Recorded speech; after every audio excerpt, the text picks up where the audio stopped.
오늘 국회 국방위원회가 전체 회의를 소집하고 북한의 대륙간 탄도미사일 발사를 규탄하는 결의안을 만장일치로 채택했습니다. 국회 국방위원장 바른정당의 김영우 의원 연결합니다. 김 의원 안녕하세요. 예, 안녕하세요. 오늘 발표한 결의안의 주요 내용 좀 소개해 주시겠어요? 네, 여러 가지 내용이 있지만은 네. 중요한 것은 이런 북한은 앞으로 이런 일체 도발 절대 하지 마라. 네. 강력히 이런 것을 이제 촉구하는 내용이고요. 또 하나는 우리 정부가 지금 추진 중인 이를테면 북한 미사일에 대한 선제적인 공격이죠. 킬체인과 또 미사일 방어 체계 KAMD라고 하는 거. 또 대량 응징 보복 이런 추진 일정을 좀 앞당겨라. 네. 이런 것을 강조하는 내용입니다. 예. 그리고 또 한 가지가 기존의 제재 조치에 추가해서 훨씬 강력하고 실효적인 압박과 제재 방안을 마련하고 시행하라. 이것도 촉구하셨네요. 예. 네. 여기 이제 대화 이런 얘기는 쏙 빠져 있는 거죠? 그렇죠. 사실 지금 이제 문재인 정부 들어서 북한에 대해서 대화 요구를 지금 하고 있지 않습니까? 그렇죠. 북한이 핵 동결하면 우리는 대화하겠다. 예.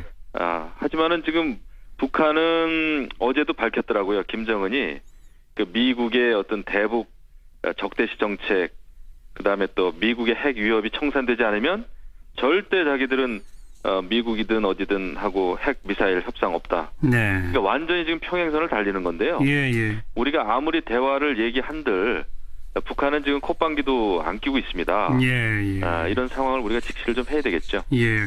문재인 대통령이 전격적으로 한미 연합 미사일 훈련을 하자 제안해서 미국도 동의해가지고 전격적으로 오늘 또 내일 계속 한다고 그러지 않습니까? 이 대응은 그럼 적절하다고 보세요? 저는 적절하다고 보고 왜 이것이 이제야 이런 것을 하는지 모르겠어요. 오히려 작년 말부터 국방부는 이런 것을 좀 보고를 했다고 그러는데요. 예, 우리도 북한의 지도부를 괴멸시킬 수 있다고 하는 공격을 할 수 있다고 하는 것을 보이는 것이 저는 굉장히 필요하다 이렇게 생각합니다. 네. 오늘 회의 도중에 김영우 의원께서 대한민국 전체가 지금 안보 불감증, 안보 무능에 빠져 있는 건 아닌지 자괴감이 든다. 이런 말씀을 하셨죠? 네.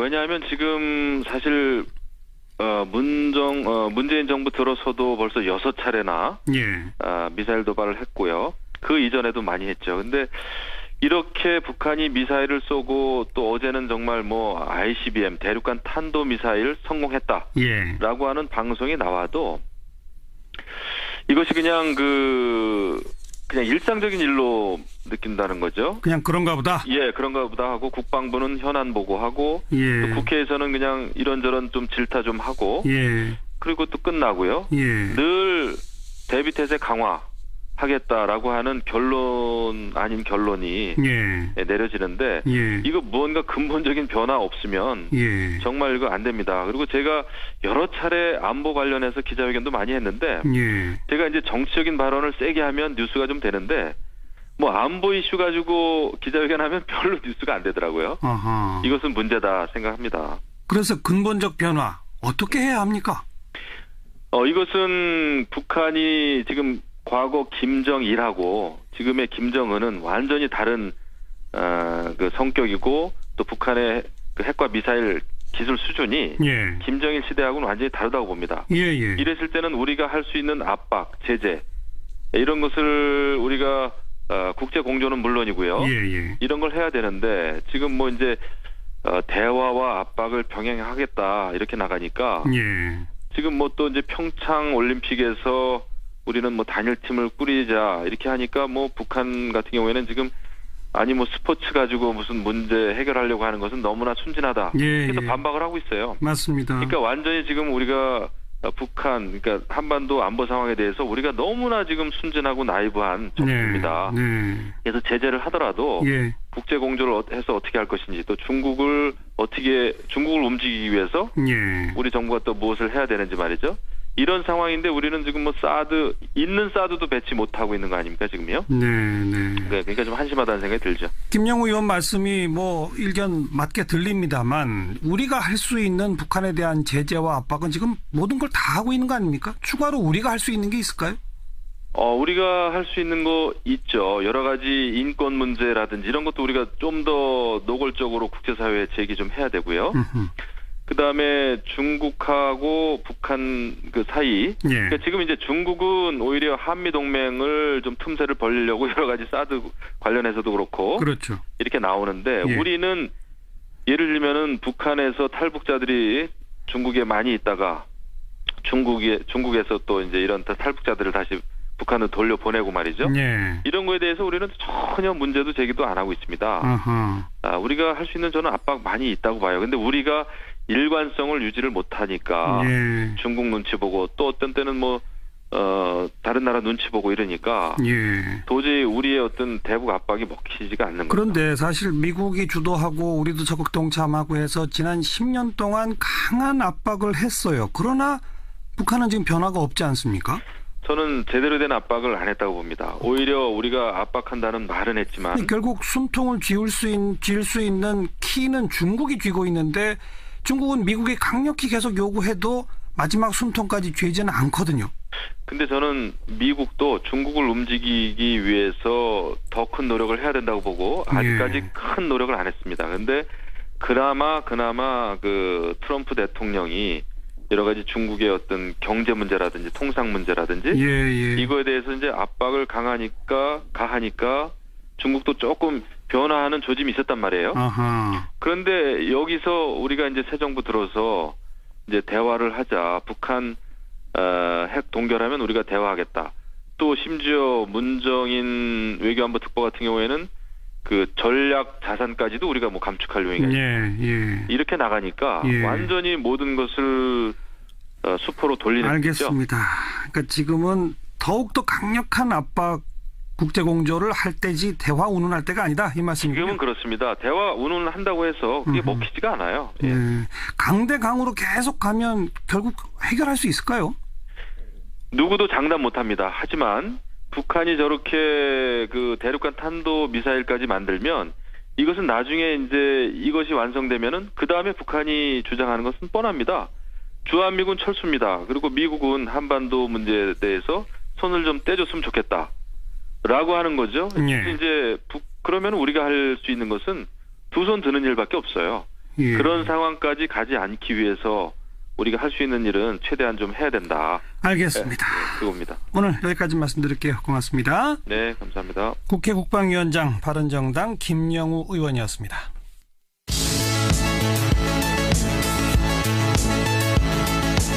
지금 여러분께서는 한림국제대학원 대학교 정관용 교수가 진행하는 CBS 라디오 시사자키 정관용입니다를 듣고 계십니다. 1944년에 촬영된 위안부 동영상이 최초로 지금 공개가 됐습니다. 이번 자료 발굴을 주도하신 성공회대 동아시아연구소 강성현 교수 전화로 연결합니다. 강 교수님 안녕하세요. 네, 안녕하세요. 이게 18초짜리 동영상이던데 언제 어디서 누구를 찍은 겁니까? 이거는 피사체는 한국인 위안부고요. 네. 더 정확히 말씀드리면 조선인 위안부죠. 평양이라든지 황해도라든지 평안남도 주소를 둔 이제 당시 식민지 여성들이 포함되어 있고요. 그런 의미에서 조선인 위안부라고 말하는 게 맞겠고요. 그래서 이 영상은 조선인 위안부를 피사체로 담은 최초의 영상입니다. 그리고 이 영상은 미군 사진병이 최초로 촬영한 영상이고요. 어디서요? 우리가 송산이라고 하는 곳은 구글 지도로 치면 나오지가 않아요. 지금은 이제 전적지만 있는데요. 좀 크게 얘기하면 버마와 중국 국경지대에 이제 강이 하나 흐르는데요. 버마에서는 살린강이라고 부르는데요. 그 살린강을 지나가는 버마 로드가 있어요. 버마 도로 상에 송산이 위치해 있습니다. 거기에 일본군 부대가 있었던 겁니까? 왜냐하면 이 버마 로드가 이른바 원장 루트라고 장개석의 국민당 지원군을 원조해주는 연합군의 유일한 루트였어요. 만주부터 해서 중국 남해안 지역까지 전부 일본군이 장악했기 때문에 일본군과 싸우는 중국군을 원조해 주려면 이 버마 로드를 지나서 훈민으로 이제 원조 물자를 보내야 되는데 일본군이 이를 차단하고자 여기에 수비대를 배치해가지고 요새를 구축한 다음에 방어를 했던 곳이죠. 그 일본군 부대 안에 위안소가 있고 거기에 배치된 조선인 위안부들이 찍혔다 이 말이군요. 네, 그렇죠. 일본군이 배치된 곳이라면 어디든지 위안소가 설치돼 있었고요. 최전방이었고 그리고 송산에는 24명의 조선인 위안부가 주축이 된 위안소가 설치돼 있었고요. 이번에 나온 영상은 그 24명 중에 그 14분이 돌아가시고 10명이 포로로 잡히는데요. 그 10분 중에 최소 5명이 포착된 영상이라고 할 수 있습니다. 그 조선인 위안부들의 인적 사항까지도 기록이 있어요? 관련한 명부를 저희가 2002년, 2003년에 정진성 교수 영수증에서 발굴을 했고요. 주소지를 보면 대한민국의 경우는 서울과 진주, 논산, 이런 기타 등등의 끌려오신 분들이고요. 이북에서는 이제 평양, 황해도, 평안남도, 신의주 이렇게 알겠습니다. 나와 있어요. 그러니까 그렇게 명부는 이미 2002년, 2003년에 발굴이 됐는데 이번에 찍힌 동영상 속에 그분들이 그 명부의 그분이라는 걸 어떻게 확인하죠? 이제 그 명부와 관련 있는 사진이 기존에 발굴돼 있었어요. 송산에서 포로로 잡힌 조선인 위안부 4명이에요. 그중에 한 장의 사진은 굉장히 유명한 사진인데요.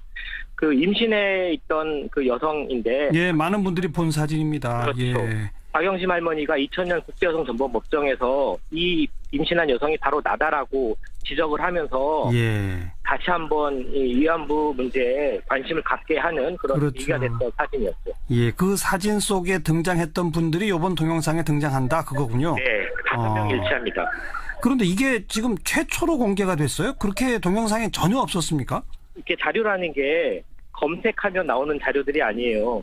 저희가 이제 미국의 한국의 국가기록원 같은 미국의 국립문서기록관리청이라는 곳에 가서 미국 등 연합군이 생산한 일본군 위안부 자료들을 조사 발굴해 왔는데요.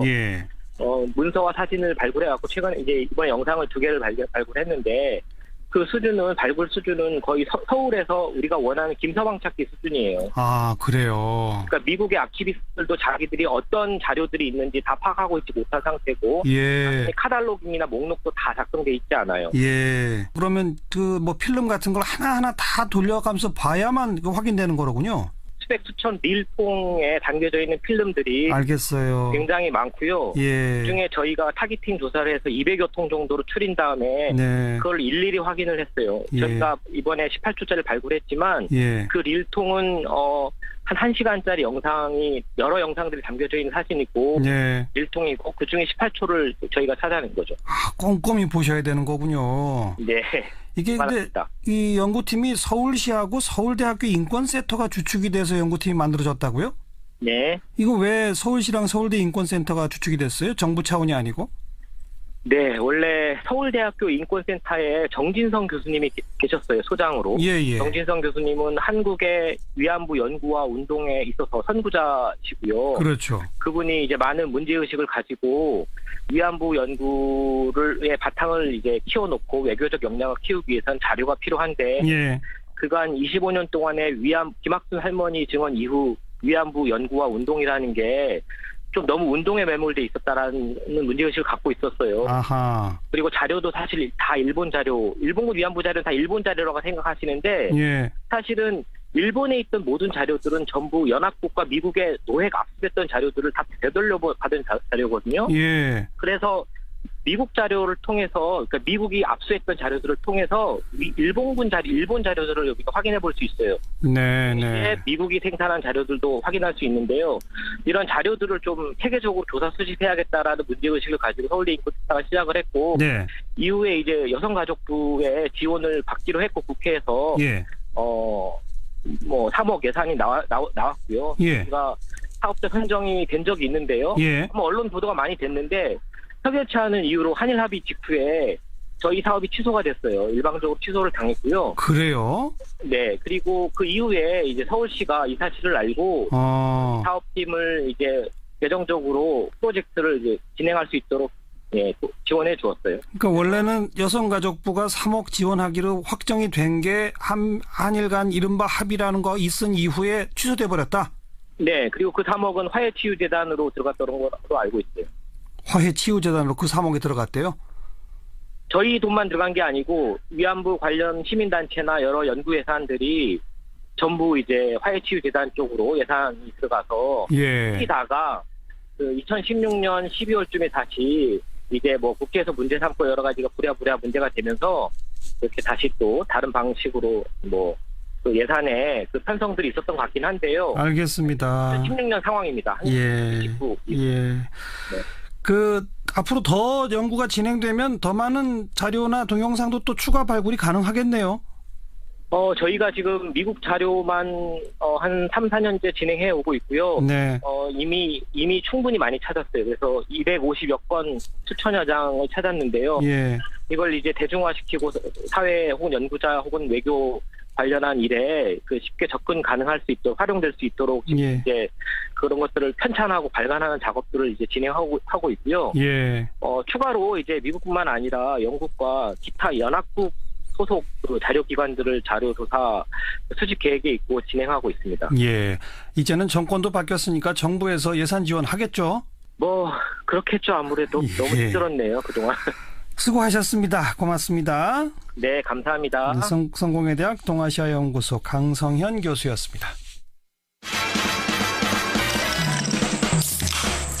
윤태곤의 뉴스 사이다. 윤태곤 실장 어서 오십시오. 네, 안녕하세요. 문 대통령 오늘 또 출국하셨죠? 예, 독일 G20 정상회담 참석자 출국입니다. 방금 뉴스 속보 보니까 독일에 지금 도착하셨대요. 네네. 시차 때문에 그렇겠죠? 네. G20과 별도로 한독, 한중, 한일 정상회담도 갔습니다. 문 대통령이 이제 다자무대에 첫 데뷔하는 건데 얼마 전 한미 정상회담이 뭐 괜찮았잖아요. 그래서 이제 부담이 좀 덜하지 않을까 싶었는데 또 그렇지도 않게 됐습니다. 북한의 ICBM 발사 때문이잖아요. 맞습니다. 이번 출국 일정 중에 독일의 이제 퀘르버 재단이라는 곳에 연설이 있어요. 여기서 이제 아마도 한반도 대북 관련 굵직한 메시지가 나올 걸로 알고 있습니다. 그렇죠. 박근혜 전 대통령도 그 드레스덴 선언이라는 게 있었고, 통일 대박. 김대중 전 대통령 베를린 선언이 있었고, 김대중 전 대통령 이래로 독일에서 이제 한반도 평화에 대한 메시지를 내는 게 관례처럼 돼 있었는데 이 연설이 아마 대폭 수정될 것 같아요. 대화에 크게 힘을 싣기가 어려워진 그런 상황이잖아요. 그러니까요. 이게 북한 미사일 발사하고 이게 연결이 되는 건데 이 북한 미사일 발사가 어떻게 보면 뭐 놀라운 것도 아니죠. 한두 번이 아니니까. 근데 이제 곤혹스러운 점이 몇 가지가 있는 게 첫째는 이런 겁니다. 당선 이후에 지속적으로 대화 시그널을 보내왔어요. 그랬죠. 문 대통령은 대통령 여러 메시지뿐만 아니라 최근에 북한의 그 장웅 IOC 위원, 북한 태권도 시범단 왔는데 대통령이 직접 만났거든요. 그렇죠. 그 평창 동계올림픽 공동 뭐 이게 팀 제안도 하고, 근데 이제 기억하실지 모르겠는데 장웅 IOC 위원이 되게 싸늘하게 반응을 했었습니다. 거절한 거죠, 사실. 그렇죠. 그리고 한미 정상회담에서도 문 대통령이 대화를 병행한 걸 강조했는데 북한 미사일을 쏘았어요. 근데 이 미사일이 ICBM이라는 거 아니겠습니까? 그렇죠. 질적으로 달라진 거죠. 두 번째는 이게 대화의 파트너 문제인데 문 대통령이 이제 운전석 이야기를 하면서 북한 문제에서 한국이 주도권을 가지겠다. 이 뜻을 분명히 했고 미국도 동의를 했습니다. 그런데 어떻게 보면 상대는 북한이잖아요. 근데 우리 여러 대화 시그널에 대해서 싸늘한 반응이고 심지어 도발 자체도 다 미국을 요새 겨냥하는 거거든요. 그렇죠. 일본이라든지. 우리는 핵을 가졌다. 우리의 대화 상대는 미국이다. 뭐 한국은 비켜라. 이게 북한의 기본 스탠스라는 겁니다. 그러니까 이게 난감하다는 거죠. 독일 퀘르버 재단의 연설문 되었다고도 하고 이미 수정하고 있다고도 하는데. 그러니까 뭐 수정된 걸 공개하진 않고 그날 이제 할 텐데 어떤 내용이 담길지 정말 참 궁금해지고요. 다른 나라들하고의 그 정상회담에도 영향을 미치겠죠. 그렇겠죠. 그러니까 뭐 독일하고의 회담이라든지 G20 전체하고의 대화에는 크게 미묘한 건 없을 겁니다. 예측 가능하잖아요. 북핵, 미사일 규탄할 것이고 뭐 한국이라든지 중국, 미국도 주변국의 핵심적 역할을 기대하겠다 이런 식으로 나올 건데 문제는 그 주변국인 거죠. 그렇죠. 제가 볼 때 세 가지 일정이 상당히 까다로울 겁니다. 뭡니까? 첫 번째 한중 정상회담. 문 대통령하고 시진핑 주석이 처음 만나는 겁니다. 그렇죠. 지난 한미 정상회담 때는 우리의 주요 성과 중에 하나가 사드를 주요 의제에서 배제시킨 거였잖아요. 사전 정지 작업을 한 거죠. 그렇죠. 근데 이번에 그게 가능하겠냐. 중국도 사드에 대해서 우리한테 할 말 많겠지만은 우리도 할 말이 있잖아요. 보복하지 마라 그렇죠. 이런 거. 경제 문화적 보복 같은 거. 거기다가 자 북한 미사일 실험이 겹쳐버린 겁니다. 우리가 이제 중국한테 사드에 대해서 뭔가 조금 로키로 나가는 박근혜 정부 때에 비해 가지고 그런 모습이 약간 있었는데 이게 쉽지 않아져 버렸다는 거죠. 예, 오히려 우리가 중국한테 강하게 나가야죠, 이제. 그러니까요. 네. 그렇다고 해도 중국이 북한이 그렇게 됐으니까 우리가 사드 양해하겠습니까? 중국 분위기는 또 그건 또 아니라는 거죠. 네. 그러니까 이게 좀 부딪힐 수밖에 없는 상황이 되는 한중 정상회담이 까다롭다. 예. 또 그다음은요. 나머지 두 개가 연동되는 건데 한미 정상 만찬 회동이 있고 그다음에 한일 정상회담이 되게 돼 있어요. 예. 지금 북한 미사일 발사에 대해서 가장 뜨거운 반응을 보이는 곳은 어떻게 보면 일본입니다. 일본은 이제 자국 내 NSC 회의도 2번이나 했어요. 네. 두 가지 이유일 텐데 원래 일본은 북한 미사일에 대해서 민감합니다. 일본 입장에서는 자기들에 대한 직접적 안보 위협은 뭐 우리나라도 아닌 것이고 북한인 거거든요. 예. 그리고 북한이 뭐 미사일 쏘면서 주일 미군 기지 목표로 삼는다 공공연하게 밝힌 바도 있고. 그렇죠. 거기다가 지금 아베 정부가 일본 국내적으로 볼 때 정치적 어려움에 상당히 처해 있거든요. 예. 그 어려움을 타개하기 위해서라도 강하게 나가는 거죠. 네. 자, 그럼 한미일 회동을 우리가 가정해 보면은 아베 총리가 그 이야기 강하게 하지 않겠습니까? 문 대통령도 이번에 트럼프 대통령하고는 분위기가 좋았는데 트럼프, 아베 두 사람은 또 거의 뭐 절친 수준이거든요. 네, 그렇죠. 예.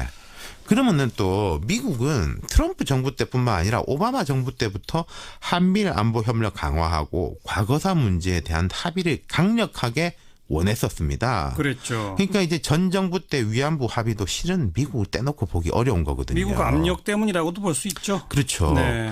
그렇다고 해서 뭐 우리 대통령이 한미일 정상회동에서 아니 뭐 일본은 빠져라. 직접적으로 그런 말을 하기도 어려울 거란 거죠. 예.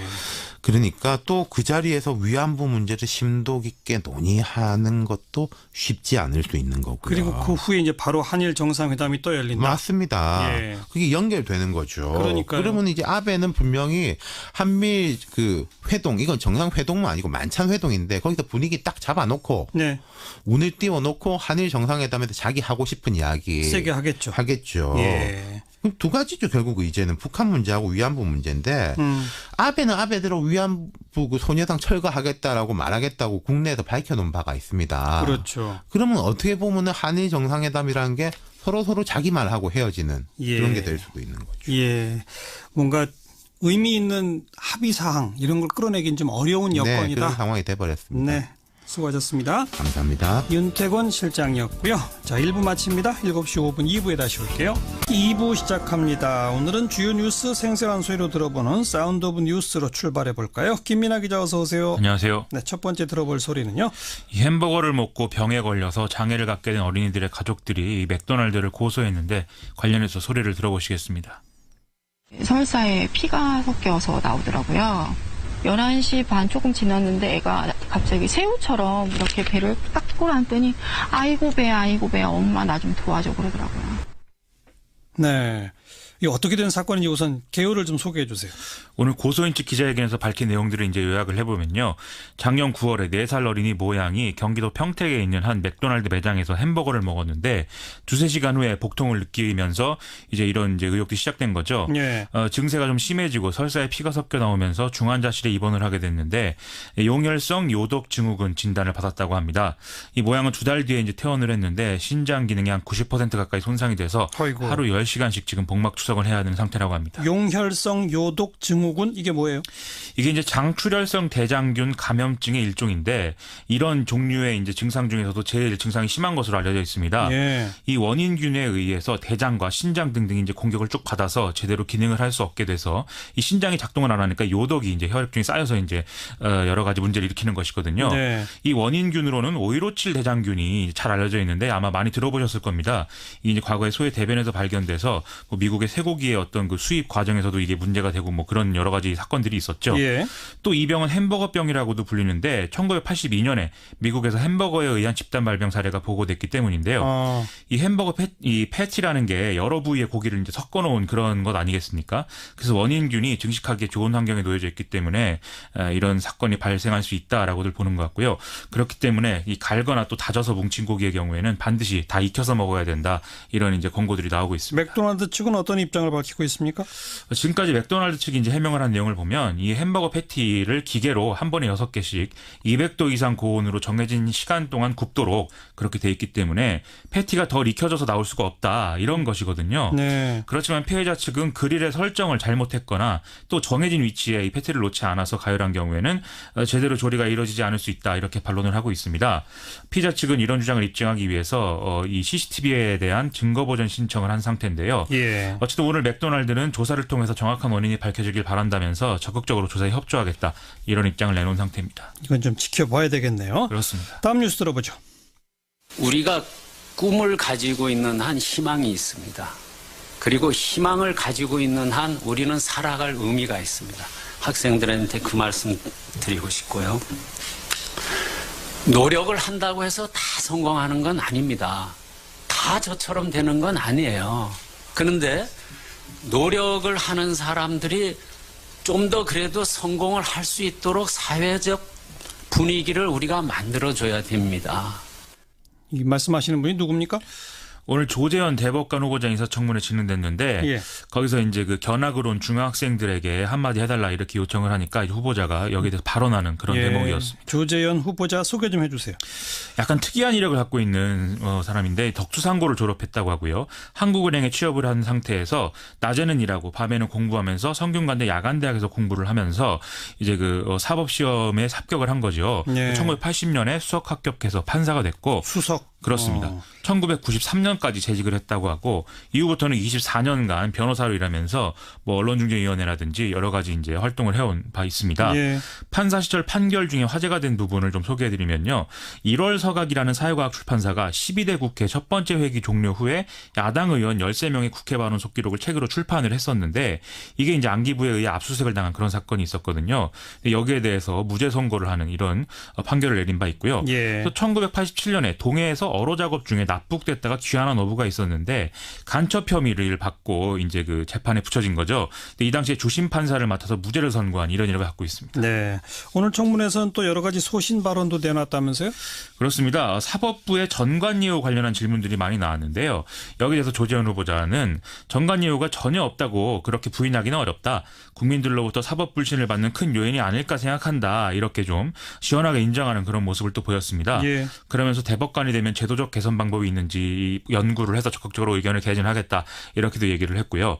또 대법관에 임명되고 추후 퇴직할 경우에 뭐 영리 사익을 위해서 변호사 생활을 한다든지 뭐 이런 것은 할 생각이 없다. 이렇게 공언을 하기도 했습니다. 예. 그리고 대법관이 되면 꼭 하고 싶은 일이 무엇이냐 이렇게 물었더니 관료화된 조직을 바꾸고 싶다. 이렇게 얘기를 했고 최근에 이제 뭐 여러 가지 대법원에 대한 어떤 그 민주화 요구라든지 이런 것들과 엮여서 좀 이런 부분에 힘을 실어주고 싶다는 취지의 이런 얘기도 쭉 했습니다. 네. 또 대법관 다양화가 필요하지 않느냐 이런 얘기에 대해서도 무늬만 다양화를 하는 게 아니라 실질적인 다양화를 하기 위해서 노력을 하겠다 이렇게 얘기를 하고 있습니다. 신상 관련해서 문제 제기된 대목도 있죠. 그렇습니다. 배우자인 김모 씨가 과거에 음주운전을 하다가 적발된 이력이 있어서 이게 좀 상당한 비판을 받았는데 여기에 대해서는 이제 그 음주운전 용서될 수 있는 게 아니다 사과하는 그런 모습 보였고요. 또 이 배우자가 차량을 압류당하는 일이 많아서 좀 특이한 것 같은데 이것들이 쭉 이제 문제가 됐습니다. 2005년 1기분 자동차세 미납하고 같은 해 또 9월 달에 국민연금을 체납해서 자동차를 압류당하는 그런 상황이 있었고 2006년 1월에 산재 및 고용보험료를 체납해서 그리고 2007년에는 주정차 위반 과태료를 체납해서 2008년에는 지방세를 체납해서 각각 차량 압류를 당한 그런 사실이 있다고 하고요. 예. 또 지방세 체납으로 인한 차량 압류는 올해도 있었기 때문에 이게 참 문제다 이렇게 지적이 많이 됐습니다. 여기에 대해서 조재현 후보자는 뭐 뼈아프게 반성하고 있다. 내 가족부터 챙기지 못해서 죄송하다 이렇게 사과를 했고요. 이외에도 자녀의 조기 유학 문제 등등이 거론됐는데 이 위법적인 부분에 대해서는 자기가 미리 확인하지 못한 부분이 있다라면서 이것도 좀 사과를 하는 그런 모습이었습니다. 앞으로 절차가 어떻게 돼요? 국회가 6일 조재현 박정화 대법관 후보자에 대한 청문보고서 채택 여부를 결정을 하게 되고요. 이후에 대법관 후보자의 경우에는 인사청문회에 이은 국회 본회의 인준 표결 이걸 받아야 되거든요. 예. 그리고 나서 대통령의 임명 절차가 진행이 되기 때문에 몇 가지 좀 여러 가지 상황들이 남아있는 상황입니다. 국회 표결까지 거치는군요. 그렇습니다. 다음 뉴스 들어보죠. 저는 급격하게 무너진 교육 사다리를 복원하여 누구에게나 공평한 학습 사회를 구현해 나가겠습니다. 고교 무상교육을 김상곤 교육부 장관 취임식 소리죠. 그렇습니다. 세종청사에서 취임식 오늘 열고 나름의 이제 여러 가지 포부를 밝혔는데요. 교육의 기회를 균등하게 해서 사회적 불평등을 축소하겠다 이렇게 얘기를 하면서 고교 무상교육과 자사고, 외고 폐지 이런 개혁을 추진하겠다고 밝혔습니다. 다만 고교 체제 개편이라든지 대입 관련 여러 가지 제도 개선에 관한 이런 민감한 문제의 경우에는 국민적인 공감을 확보하는 걸 우선하겠다라고 얘기를 하면서 좀 속도를 좀 조절하겠다라는 취지의 발언을 했고요. 예. 취임식 직후 기자들과 만나서는 이제 수능 절대평가 전환에 대해서 단계적 추진하겠다 이런 점들을 언급하기도 했습니다. 김상곤 장관을 임명 강행했다 이걸 비판하면서 자유한국당 바른정당이 지금 국회 보이콧 선언한 상태죠. 현재 각 상임위에서 추경 예산안을 심사 중인데 예. 자유한국당과 바른정당은 이걸 지금 거부하고 있다는 것이죠. 하지만 더불어민주당은 밀어붙이겠다 이런 태도입니다. 더불어민주당이 이런 태도를 좀 보일 수 있는 거는 최근에 국민의당이 이런 인사 문제와 추경을 좀 분리해서 처리하기로 그렇게 입장을 정했기 때문인데요. 말하자면 이 상황과 관련해서는 더불어민주당과 국민의당이 지금 한편이 되어 있는 상황이고 자유한국당과 바른정당이 다른 한편에 서서 대립하고 있는 그런 구도가 된 셈입니다. 여야 간 대화는 좀 진행됩니까? 오늘 우원식 더불어민주당 원내대표하고 정우택 자유한국당 원내대표가 비공개 회동을 가졌는데 한 20분 정도 얘기를 했는데 뚜렷한 합의를 이루지 못한 상태로 회동이 끝났습니다. 예. 어쨌든 더불어민주당은 7월 임시국회 마지막 본회의 일정이 잡혀있는 18일까지 추경안 처리하겠다 이런 입장인데요. 하지만 송영무 국방부 장관 후보자 그리고 조대욱 고용노동부 장관 후보자의 경우에 만약 임명 강행되면 국민의당의 어떤 그 인사 추경 분리 원칙이 무너질 수 있고 그렇게 되면 다시 또 국회 찬바람이 불 수 있다 이런 전망이 나오고 있어서 여러모로 우려가 되는 상황입니다. 네, 여기까지 수고하셨어요. 고맙습니다. 김민아 기자였습니다.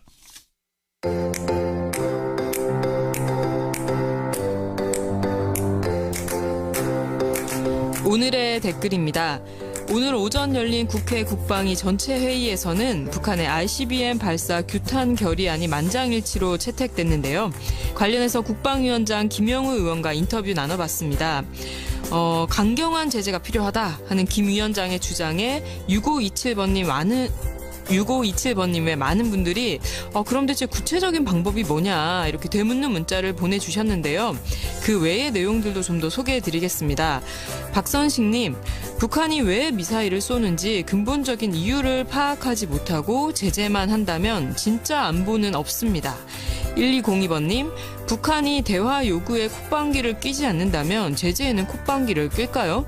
핵과 미사일은 김정은의 생존을 위한 겁니다. 이런 말씀도 해주셨고요. 9423번님은 문재인 정부의 개혁과 혁신에 공감하고 지지합니다. 앞날의 평화통일을 위해서 야당 의원님들도 국정에 협조해주세요 하는 당부의 말씀 더해주셨네요.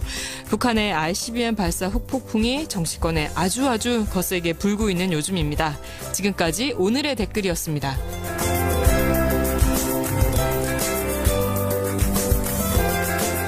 네, 오늘의 댓글 김다은 PD였고요. 자, 예고해드린 대로 시사잡기 특집 정의당 당대표 후보 토론회 지금부터 시작합니다. 6석이라고 하는 지금의 의석수보다 훨씬 큰 의미 또 큰 잠재력을 가진 진보정당 정의당 지금 새로운 발전의 문턱에 서 있습니다. 7월 11일 새 당대표를 뽑게 되고요. 내일부터 바로 전당원 투표가 시작이 된다고 합니다. 두 분이 출사표를 던졌어요. 박원석 후보, 이정미 후보. 이 두 분 후보 지금 제 앞에 나와 계십니다. 청취자 여러분께서도 생방송 토론회에 참여하실 수 있습니다. 후보 두 분에게 공통적으로 드리고 싶은 질문이 있는 분들 단문 50원, 장문 100원 정보 용료 부과되는 문자메시지 샵 1212 그리고 CBS 레인보우 앱에 무료 문자 이용해서 보내주시면 토론 후반부에 제가 여러분이 보낸 질문 가운데 한두 가지 골라서 두 분 후보한테 질문을 대신 드리도록 하겠습니다. 박원석 후보, 이정미 후보 어서 오십시오. 네, 안녕하세요. 안녕하세요. 이정미입니다. 네. 모두 발언하고 상호 토론하고 이런 정도의 순서고요. 순서 때마다 제가 소개를 드리겠습니다. 사전 추첨에 의해서 오늘 발언 순서가 정해졌다는 점만 미리 말씀드리고 박원석 후보부터 모두 발언 결국 내가 왜 당대표가 돼야 하는지겠죠? 2분 드릴게요. 시작하십시오. 존경하는 국민 여러분, 사랑하는 당원 여러분, 정의당 당대표로 출마한 19대 국회의원 박원석입니다. 먼저 지난 대통령 선거에서 200만 명이 넘는 국민들이 정의당의 심상정 후보에게 지지를 보내주셨습니다. 이제 정의당이 한번 대한민국의 근본적인 변화를 위해서 대한민국 국민들의 어떤 삶을 바꾸기 위해서 달려봐라. 라는 기회를 주셨다고 생각합니다. 정의당 차기 당대표에게는 반드시 해결해야 될 3가지 과제가 있습니다. 첫 번째는 그동안 끊임없이 민의를 반쪽으로 왜곡시켜왔던 이 승자독식의 선거제도를 개혁해야 합니다. 이 승자독식의 선거제도를 개혁해야 대한민국의 민주주의가 반쪽의 민주주의가 아닌 온전한 민주주의로 나갈 수 있다. 그게 당대표의 과제다 말씀을 드리고요. 두 번째, 내년 지방선거에서 진보정당으로서의 승리를 만들어야 된다. 그리고 세 번째, 그동안의 진보정당의 외연이 굉장히 좁다고 그 평가를 받았습니다. 이제는 강한 정당일 뿐만 아니라 더 큰 정당으로 진보정당의 외연을 확장하는 그런 과제가 있다고 생각합니다. 저 박원석이 반드시 해내고 2020년 유력정당 그리고 그것을 넘어서 제1야당으로의 도약의 발판을 만들어내겠다 말씀드리겠습니다. 존경하는 당원 여러분, 지금 정의당에는 자기 정치에 바쁜 당대표가 아니라 선거제도 개혁과 지방선거 승리를 위해서 전국을 종횡무진하고 당원들을 만날 전념하는 당대표가 필요합니다. 저 40대 당대표 박원석이 9시간 30분 동안 국회에서 필리버스터를 했던 강인함으로 이기는 정의당을 만들겠습니다. 고맙습니다. 네. 자, 이정미 후보 역시 2분 시작하시죠. 네, 사랑하고 존경하는 국민 여러분, 당원 여러분, 정의당 당대표 후보 국회의원 이정미입니다. 지난 대선에서 200만 국민이 정의당을 찾아와 안겼습니다. 유령처럼 살아가는 얼굴 없는 시민들, 여성, 비정규직, 청년, 성소수자, 농민들이 얼굴을 드러내고 목소리를 냈습니다. 정의당의 길은 정해졌습니다. 지난 대선 이분들이 보여주신 지지와 성원을 누가 이어갈 수 있습니까? 지난 1년 의정활동에서 저는 열정페이를 돌려받았습니다. 청년들의 공짜 야근을 멈추게 했습니다. 여성들에 대한 차별과 성범죄에 맞섰습니다. 정의당의 대선 성과를 비정규직과 청년의 수호자, 당당한 여성 대표 저 이정미가 이어가겠습니다. 정치 바깥으로 밀려난 얼굴 없는 시민을 우리 정치의 주역으로 바꾸고 정의당을 집권을 꿈꾸는 유력정당으로 발전시키겠습니다. 지금 정의당은 지방선거와 선거제도 개혁이라는 당의 운명을 결정하는 2가지 관문 앞에 서 있습니다. 원내와 현장을 함께 이끌어갈 이정미가 해내겠습니다. 2가지 모두의 책임은 대표의 몫입니다. 취임 즉시 개헌 및 선거제도 개혁 특위, 가칭 2018위원회를 설치하고 제가 원내와 현장을 통합지휘하겠습니다. 선거개혁, 후보 발굴, 선거 자금 모금이라는 3대 토대를 만들어서 기초단체 3석 그리고 광역비례 10석 이상, 기초의회 100곳에서 승리하는 전략을 구현하겠습니다.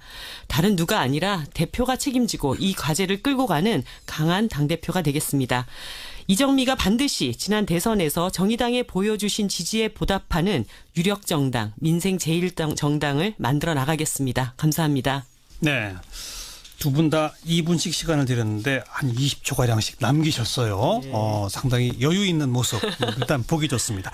2분의 모두 발언에서 정의당의 임박한 과제는 선거제도 개혁, 지방선거에서의 승리다. 이건 뭐 공통적으로 말씀을 하셨고 약간의 차이가 있다면 현역 의원이신 이정미 후보께서는 원내와 현장을 통합 관리하겠다. 네. 박원석 후보께서는 이 현장을 구석구석 누비는 그런 대표가 되겠다. 이게 약간 좀 차이가 있었던 것 같고요. 이제 2분이 자유롭게 토론하실 수 있는 주도권 토론 순서로 갑니다. 이제 이정미 후보가 먼저 주도권을 갖고 12분 동안 토론을 이끌어가게 되시는데 주도권 토론이니까 질문하시고 답변 듣다가 마음에 안 들면 뭐 끊으셔도 돼요. 네. 하지만 주도권이 지나치면 저한테 주도권을 뺏깁니다. 그러니까 어느 정도 답변 시간 좀 보장해 주시도록 하고 질문 안 하시고 너무 길게 말씀하셔도 또 저한테 제지당하시니까요. 자, 이정미 후보 시작하세요. 예, 사실 당대표 후보를 뽑는다는 것은 이 당을 어떤 정당으로 만들 것인가에 대한 비전을 가지고 있는 경쟁이라고 생각을 합니다. 제가 어제 다른 방송사 토론에서 말씀을 드렸습니다. 박원석 후보가 당대표를 오픈 프라이머리로 선출하겠다고 했다가 그 부분에 대해서는 좀 다시 검토가 필요하다고 해서 애초에 하신 말씀을 그러면 수정을 하신 것이냐 그랬더니 2차례나 걸쳐서 본인께서 그런 공약을 내건 바가 없기 때문에 제 질문에 답을 할 필요가 없다라고 말씀을 하셨어요. 그래서 제가 6월 24일 우리 당 홈페이지 선거 게시판에 박원석 후보가 올린 공약 카드 뉴스에 분명히 당대표, 비례대표, 대선 후보와 같은 당직 공직은 오픈 프라이머리를 도입하겠습니다라고 하는 것을 확인을 해서 드린 질문인데 누차 이것을 부정을 하셔서 이것이 어찌된 영문인가라고 하는 것을 좀 여쭙고 싶습니다. 그 두 번씩이나 이 질문을 해 주셨는데요. 제가 어제도 분명하게 말씀을 드렸습니다. 정의당이 조금 더 국민에게 열린 정당으로 가기 위해서 그리고 정의당의 공직 후보자를 선출하는 것이 당원들의 축제만이 아닌 국민의 축제로 만들어서 외연을 확장하는 정당으로 가기 위해서 당의 대선 후보나 또 비례대표 국회의원 후보와 같은 공직 후보자에게는 일정하게 부분적인 개방형 경선제를 도입하는 것이 맞다. 현재는 당원들만 투표를 하고 있습니다. 일반 국민도 참여할 수 있는 오픈 프라이머리. 그리고 이 점은 지난 대통령 선거를 앞두고 우리가 이제 대선 후보 경선을 추진할 때도 내부적으로 검토했던 사안인데 시간적 여력이나 이런 것들이 부족해서 못했던 사안이고 지금 이정미 후보께서 말씀하셨던 것은 캠프 내부에서 논의가 있었지만 최종적으로 당대표 후보는 당원들의 직접 선출로 하는 것이 우리 창당 정신이나 지금까지의 정당 운영의 원칙에 맞다 해서 최종적으로 뺀 사안입니다. 어제 저한테 질문을 하시기에 출사표에 들어갔다. 출사표에 그런 내용이 전혀 들어가지 않았고요. 공약 카드 뉴스도 보면 여러 가지 버전이 있는데 카드 뉴스 본문에 들어간 게 아니고 그 밑에 세부 공약을 부연 설명하는 데 들어갔고 오늘 그 점에 대해서는 그 홈페이지에 저희 캠프의 선본의 사무처장이 그 점에 대해서 올렸고요. 저는 확인만 하면 됩니다.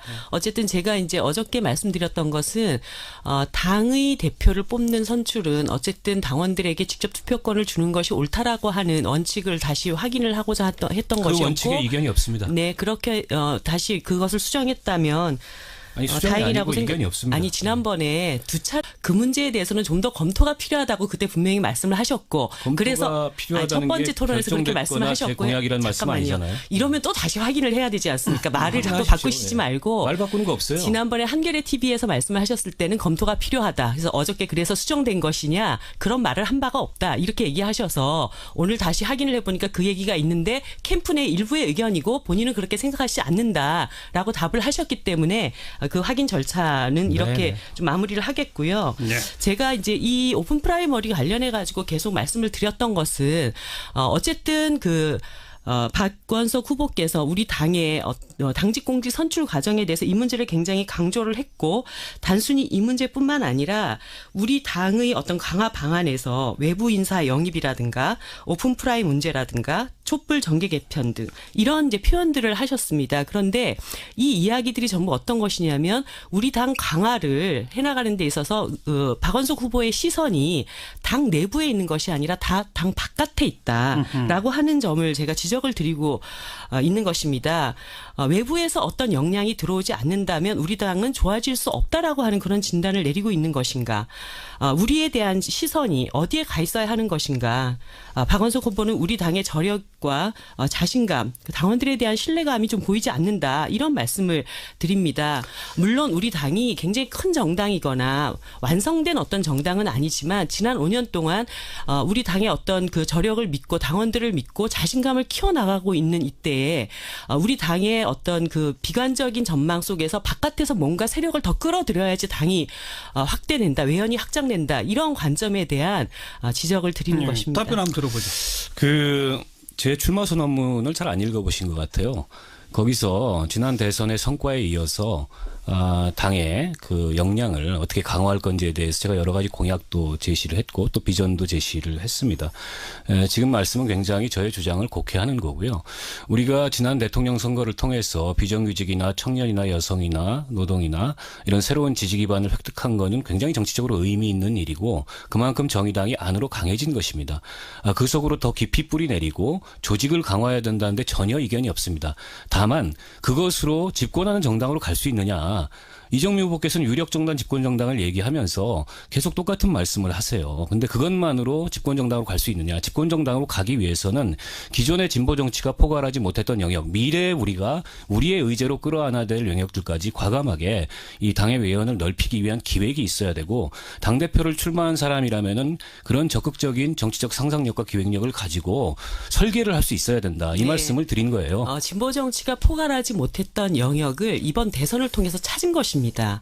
비정규직 여성 청년이라고 하는 이 3대 우리 당이 대변해야 될 사람들, 사실 이전까지 이 문제에 대해서는 굉장히 막연한 구상만 당에 있었습니다. 사실 박원석 후보도 아실 것입니다. 지난 5년 동안 우리 당 내에서 우리를 가장 고통스럽고 괴롭혔던 것은 우리 당의 정체성이 무엇이냐, 우리 당이 어디에 기반해서 어떤 방향으로 나가야 할 것이냐, 이런 문제들에 대한 상당한 토론이 있어 왔는데 결과적으로는 이번 대선에서 해답을 찾은 것입니다. 우리가 앞으로 나가야 될 것은 자고 오면 하지 않고 우리를 정말 기다려왔던 비정규직 여성 청년들의 손을 굳건히 잡는 것이다. 이제 그 일을 제대로 시작해야 되는 것이다 라고 하는 교훈을 얻은 것입니다. 그런데 이 일을 이제 제대로 해나가자라고 하는 그 시점에서 이 일을 하는 것은 하던 대로 하자는 것이다. 그리고 이 일을 진정 우리 당의 역량으로 강화시켜 나가기 위해서 당적으로 의원실과 중앙당과 그리고 우리를 돕겠다는 비정규직 그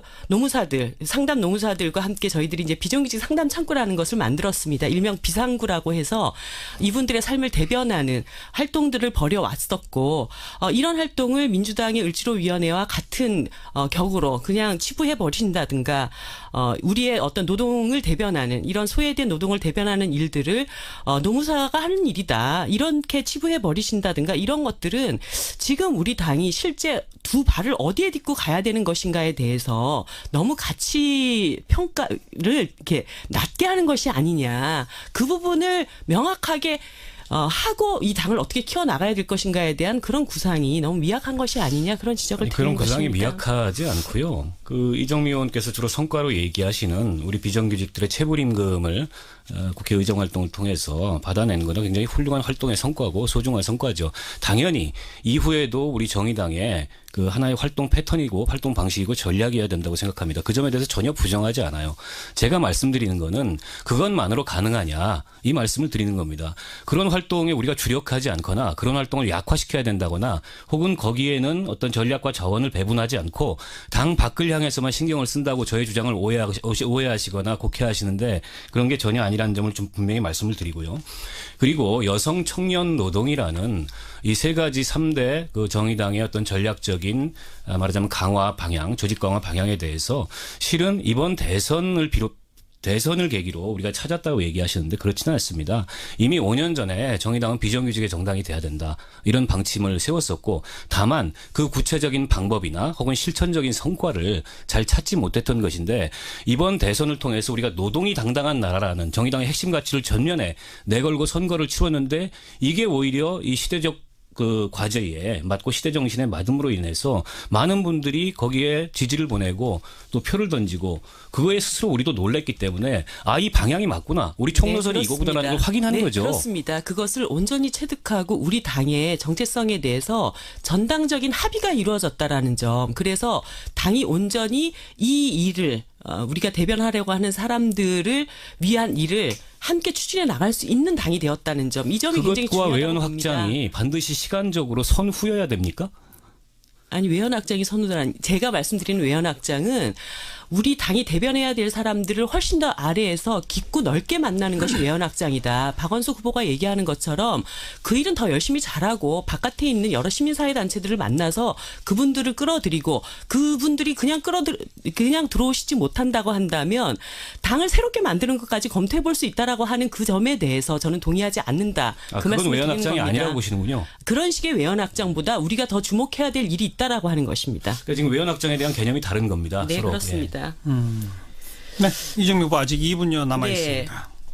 저는 우리 당이 지금 해야 할 일은 그럴듯해 보이는 기사거리가 되는 그랜드 이슈를 만들어내고 정계 개편이라고 하는 표현을 통해서 뭔가 저 당이 또 다른 방향의 더 큰 설정을 해나가는 것이구나. 이런 것을 자꾸 만들어내는 것이 아니라고 봅니다. 사람들의 삶을 실제로 문제를 해결해 나가는 진짜 이슈. 이것을 만들어내는 것이 지금 정의당이 해야 될 일이다. 우리 당이 어떤 독립적인 정체성을 확고히 굳혀나가기보다는 마치 수권정당이 되려고 하는 것에 급급한 이런 이런 그 방식으로 정치 의제를 쫓아다니는 것은 좀 적합하지 않다라고 생각을 합니다. 당을 단단하게 만들기보다는 당이 작아서는 안 된다. 그렇게 되면 우리가 더 커질 수 없다. 그러니까 선거연합하고 몸집 불리기 하고 이런 것을 자꾸 하자라고 하는 것이 오히려 우리 당의 중심을 강화하는데 여러 가지 장애 요소로 발생하고 있다. 이런 말씀 드리고 싶습니다. 선거연합을 얘기한 바가 없고요. 그리고 몸집 불리기라고 폄하를 하시는데 지금 이정미 후보의 주장은 역시 아무리 들어도 하던 대로입니다. 하던 대로 그 안으로 깊이 들어가면 그게 외연확정이고 그게 우리 당을 단단하게 만든다.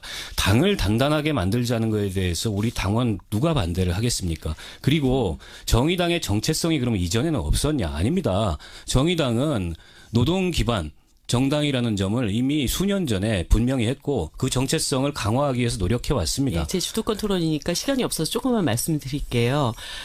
우리가 여러 가지 선언을 했지만 박원석 후보가 그것까지는 부정하지 못할 것입니다. 우리 당의 노동이라고 하는 개념 자체도 전 당원들이 일치가 되어 있지 않고 어떤 노동이냐라고 하는 것에 대한 질문을 계속 가져왔습니다.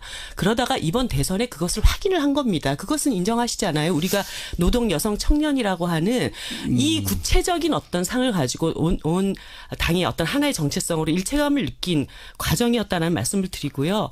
하던 대로라고 하는 것은 이전에도 이런 일을 굉장히 잘해왔다고 할 때 하는 얘기입니다. 그런데 실제로 당이 저희가 비정규직 노동상담 창구를 통해서 실제로 그 사람들의 삶의 문제를 적극적으로 해결나갈 수 있는 그런 체계를 갖추기 시작한 것은 얼마 되지 않았고 그 일을 제가 조금 일찍 서둘렀을 뿐입니다. 그래서 제가 당대표가 되면 전 당의 체계를 그렇게 만들겠다라는 약속을 드리는 것입니다. 말씀을 듣다 보면 국회의원으로서 의정활동의 성과를 당대표의 이것으로 착각하시는 것 같아요. 잠깐만. 곧 이어서 박원석 후보의 주도권 토론이 있으니까 그때 충분히 말씀하실 수 있는 기회를 드리겠고요. 자, 시사잡기 특집 정의당 당대표 후보 토론에 함께 듣고 계십니다. 이정미 후보, 박원석 후보, 이정미 후보 두 분의 지금 맞짱 토론이 펼쳐지고 있고요.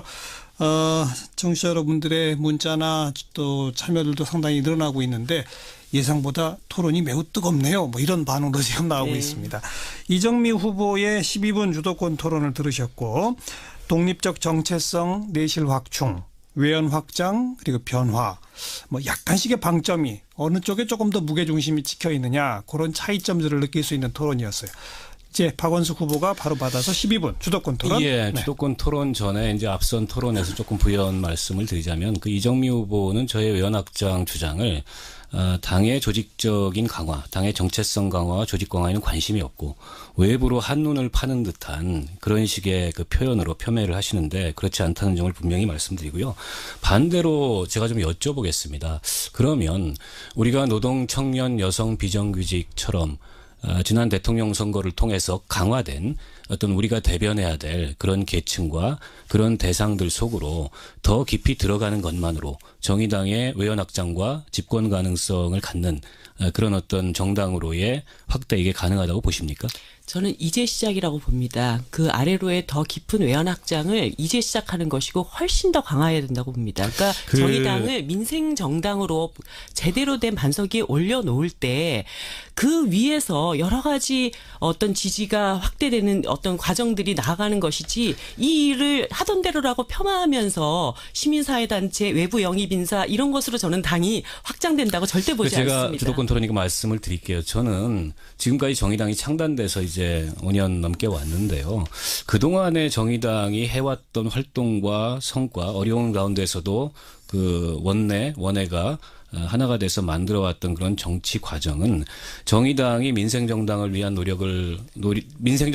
노력한 게 아니고 내지는 노동, 청년, 여성 혹은 소수자들과 같은 그런 핵심적인 지지 기반을 향한 그런 정치 활동이나 또 그 지지 기반을 강화하기 위한 정치 활동이 아니었다고 마치 본인이 국회의원 된 이후에 했던 비상구와 같은 활동만이 그런 활동인 것처럼 말씀을 하시는데 물론 이제 그 자부심을 가져도 좋을 만한 활동이라고 제가 생각은 합니다만 좀 과하시다는 생각이 들고요. 이어서 질문을 좀 드릴게요. 13년 동안의 당 지도부에 계셨어요. 민주노동당 시절부터. 이 당에서 6년 동안 부대표를 하셨습니다. 가장 오래 지도부에 계신 분 중에 한 분입니다. 그리고 이제 선거 때마다, 그 당내 선거 때마다 이제 변화 혁신 이런 말씀을 뭐 사실은 모든 후보들이 해 오셨는데, 이 질문도 제가 거듭해서 드리는 질문입니다. 본인이 주도해서 만든 변화 혁신이 뭡니까?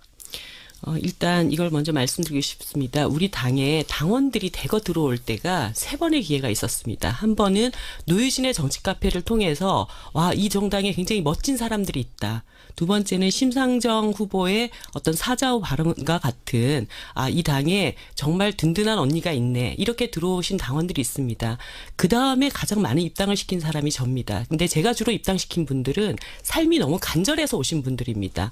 예를 들어서 이 당에 기대면 뭔가 우리 삶의 문제를 실질적으로 해결해 줄 수 있겠다라고 하는 그런 기대를 가지고 오신 분들입니다. 저는 앞으로 당이 이런 간절한 사람들의 선택을 받고 이분들이 우리 당을 통해서 자기의 삶을 변화시키고 정치를 꿈꾸는 이런 당으로 만들고 싶다는 말씀을 드리고요. 그 질문에 대해서 이제 누차 제가 말씀을 드렸지만 정의당의 혁신은 상당 그 자체입니다. 과거의 진보정당의 낡은 관행들 이런 것들을 과감히 혁파하고 현대적인 정당 그리고 정말 민주적인 토대 위에 서 있는 진보정당 이것을 만들고자 정의당을 창당했고 그 창당의 주역이 저입니다. 많은 분들을 설득해냈고 이 당으로 함께 하자라고 조직해왔던 과정들이 있고 그리고 그 이후에 그런 낡은 진보의 틀에 갇히지 않기 위해서 예를 들어서 동물권의 문제라든가 성소수자들의 문제라든가 그리고 환경 문제라든가 그 누구보다도 과감하게 폭넓은 사람들과 네트워크를 형성하면서 이 당에 대한 주목을 넓혀서 나갈 수 있는 그런 역할을 저는 해왔다고 봅니다. 예, 어제 같은 말씀이세요? 어제 하셨던 같은 질문이시기 때문에.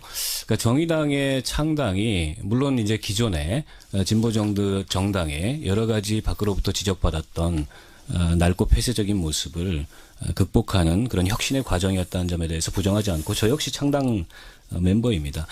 근데 이제 자꾸 정의당의 창당이 내가 주도한 변화고 혁신이다라고 얘기하면 그 너무 포괄적이고 좀 구체성이 떨어진다 이 말씀을 좀 드리고 싶고요.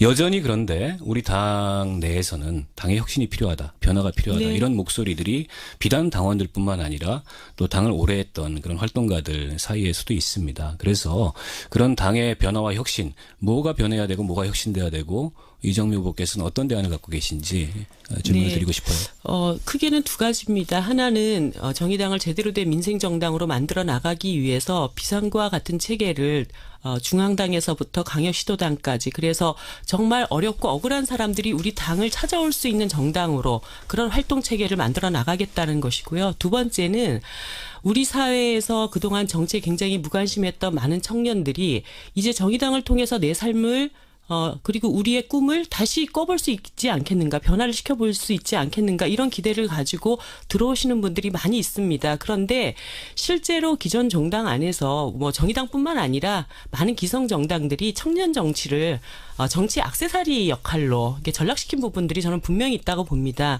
제가 당대표가 된다면 저의 권한을 가지고 이 청년들이 스스로가 자신들의 의제를 설정하고 그것을 결정하고 집행해 나갈 수 있는 청년 정의당을 만들겠다. 제가 이미 이거는 공약을 한 바가 있고요.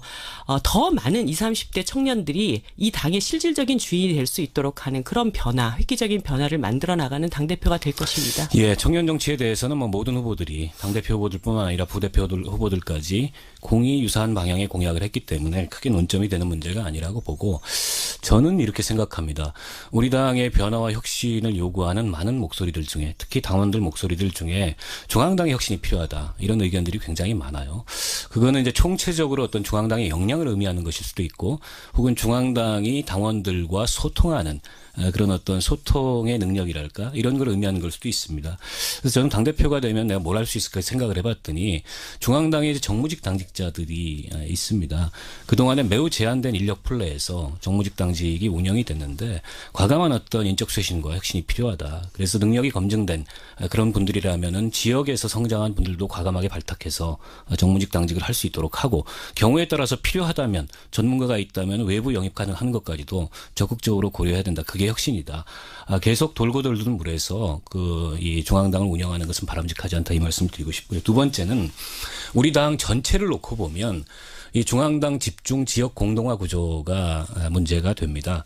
실은 제가 이제 시도당 위원장을 2년을 했어요. 경기도당 위원장을 지난 2년 동안 했는데 서울시당과 경기도당이 우리 정의당에서 제일 큰 시도당인데 두 군데 정도를 제외하고는 상근 역량도 굉장히 취약하고 지역위원회가 창당되지 않은 것이 훨씬 더 많고 지역위원회 나가도 실제 그 당원 모임이나 이런 것들이 굉장히 활성화되지 않고 이 문제를 좀 개선을 해야 된다. 그래서 중앙당의 권한과 책임을 시도당으로 과감하게 위임을 하고 그럼으로써 시도당의 역량을 강화하고 자원도 배분하는 그런 적극적인 시도당 중심의 당 운영이 필요하고 그래서 저는 그 개념을 17개의 시도당과 중앙당까지 포함한 18개의 연합정당이고 시도당 위원장 연석회의를 상무위원회 버금가는 그런 권한과 책임을 갖는 회의로 만들겠다. 이런 혁신의 방향을 제시를 했고요. 세 번째로는 우리가 원내정당이지 않습니까? 원내정당 다 와야 돼요. 원내정당답게 시민들과 만나는 기본 체계를 세워야 됩니다. 그런데 정의당 홈페이지에 들어가면 저도 자주 들어가지만 시민의 한 사람으로서 보기에 한눈에 어떤 일을 하는 정당이고 어떤 정체성을 갖는 정당이고 또 어떻게 이 당이 운영되는지를 안내하는 것이 굉장히 찾아보기가 굉장히 어렵습니다.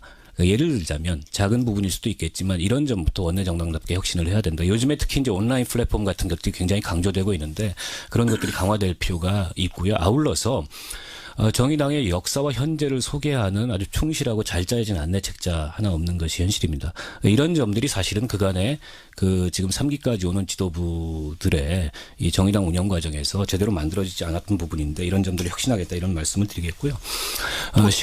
중앙당 개혁, 지역당 발전 등등에 대한 견해는 잠깐 좀 듣도록 하죠. 네. 이정미 후보. 사실 지난 5년 동안 저희가 창당 당시 7,000명의 당원으로 시작을 했습니다. 정말 법 빚을 내서 굉장히 어렵게 당을 만들고 또 당을 지켜나갈 활동가들도 상당히 부족한 상황에서 풍찬노숙하면서 정말 어렵게 당을 끌어왔죠. 그 과정에서 부족한 것들도 많이 있었다고 봅니다. 하지만 중요한 것은 당이 하루하루 나날이 조금씩 진보해 간다는 것이고 박원석 후보께서 말씀하신 저렇게 좋은 의견들은 또 다음 그 4기 지도부가 충분히 또 채워나갈 몫이라고 봅니다. 그러나 이제 광역시도당 문제와 관련해서는 중앙당과 시도당의 역할은 분명히 있는 것이다. 그것을 중앙당 역할이 아니라 18개 연합당이라고 하는 이런 것으로 평준화시킬 수는 없는 것이다. 지금 광역시도당이 굉장히 자원이 부족하고 또 지역위원회를 비롯해서 지역 정치 활동들을 책임질 수 있는 간부들이 상당히 부족한 것은 사실입니다. 그리고 이분들에 대한 지원을 아낌없이 해야 하고 또 활동가들의 생활 터전과 활동 터전을 유지시켜 나갈 수 있는 그런 노력들을 하는 것과 거기까지 18개 듣겠습니다. 연합당 문제는 좀 다르다. 18개 연합정당을 이해를 못하셔서 그렇게 말씀을 하시는 거고요. 중앙당이 여전히 정무적인 조정과 그다음에 최종적인 판단과 이런 책임을 갖는다는 점을 분명히 말씀드리겠습니다. 이어서 질문을 드리자면 이제 내년 당대표 굉장히 중요합니다. 차기 당대표가 내년에 특히 선거제도 개혁, 지방선거 승리를 지휘해야 됩니다. 이정미 의원께서는 이제 비례대표 초선 2년차 국회의원이시고 얼마 전에 이제 지역구에 사무실도 내셨어요. 그런데 내년에 선거제도 개혁과 이 지방선거 승리를 위해서는 전국을 종횡무진으로 누벼하고 비단 원내에서뿐만이 아니라 국회 밖에서 이 정치개혁을 위한 시민의 여론을 만드는 그런 다양한 어떤 연대활동과 정치적 기획을 앞장서서 지휘를 해야 됩니다.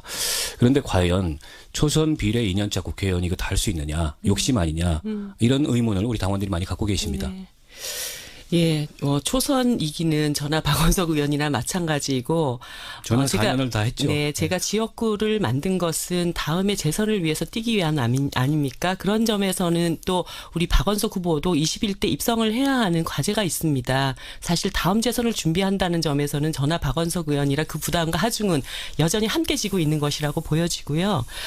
그리고 내년 지방선거를 생각할 때 저는 그렇습니다. 우리 당처럼 아직 자원이 부족한 곳에서 당의 존재감을 제대로 보여주기 위해서 우리 당의 유력한 후보들이 또 강력단체장 선거나 이런 데 뛰어야 되는데 저는 현역 의원이기 때문에 지방선거를 나갈 수가 없습니다. 그렇다면 우리 박원석 후보가 굉장히 유력한 후보군 중에 한 명인데 지방선거에 또 도전하시게 되면은 전국선거를 지휘하기가 또 어렵습니다. 그런 점에서 어떻게 보면 제가 당대표를 맡아서 전체 전국의 지방선거를 제대로 진두지휘하는 것이 오히려 박원석 후보가 말씀하신 것에 네. 동문서답이신 것 같아요. 1인 3역 4역 하겠다는 게 욕심이 아니냐 했는데 저한테 자꾸 공을 넘기셔서 조금 당혹스럽고요. 그래서 저는 6명의 국회의원과 지방선거를 총지휘하는 한 명의 당대표 이렇게 6더하기1의 리더십이 정의당의 승리 가능성을 더 높인다. 이 말씀을 드리고 싶습니다. 네.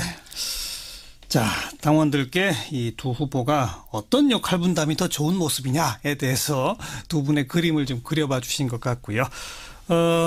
박원석 후보, 이정미 후보, 박원석 후보, 정의당 당대표 후보자들 토론 지금까지 쭉 함께 들으셨고, 들으시면서 청취자분들이 문자로 두 분께 공통적으로 드리고 싶은 질문을 여러 가지 보내주셨는데 그중에 제가 그냥 하나 골랐습니다. 제가 질문을 드릴게요. 이번 질문의 답변은 박원석 후보가 먼저 하시게 되고 시간은 30초 짧습니다. 질문은 이겁니다. 정의당과 민주당 상호 보완 작용이 필요합니다. 국민들에게 살기 좋은 나라를 만들기 위해서 여당과 어떻게 관계를 만들어 나갈 것입니까? 네, 박원석 후보. 저는 화이부동이라는 말로 설명을 드리겠습니다. 문재인 정부는 촛불 민심으로 만들어진 촛불 정부입니다. 때문에 문재인 정부의 개혁이 성공해야 됩니다. 그러나 정의당은 정체성을 달리하는 진보 정당으로서 그 개혁의 성공을 위해서 화합하되 부안해동하지 않고 정의당이 개혁을 선도해야 될 그런 과제와 그런 영역들이 있습니다. 그 점은 과감하게 차이를 드러내고 또 그 개혁을 선도하는 역할을 마다하지 않겠다. 이렇게 말씀드리겠습니다. 네.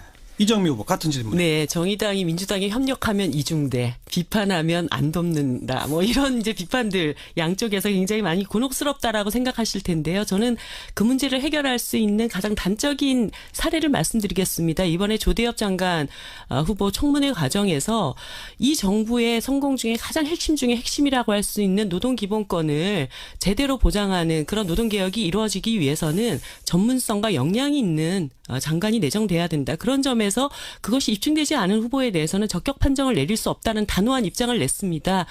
많은 민주당 지지자들께서도 저것이 정말 올바른 방향이다. 이런 평가를 해주고 계십니다. 네. 자, 이제 마무리 발언 1분 30초씩 드리겠습니다. 이번 순서는 이정미 후보부터요. 시작하시죠. 네, 사랑하고 존경하는 국민 여러분, 당원 여러분. 저 이정미는 지난 1년 국회의원으로 민생 현장에서 억울하고 힘없는 사람들의 목소리를 대변하기 위해 누구보다 힘차게 달려왔습니다. 비정규직 청년, 여성의 문제를 어느 것 하나 놓치려 하지 않았습니다. 그리고 실제로 해결하는 성과를 냈습니다. 이로 인해 모처럼 국민의 관심과 미디어의 주목을 받는 진보 정치인이 되기도 했습니다.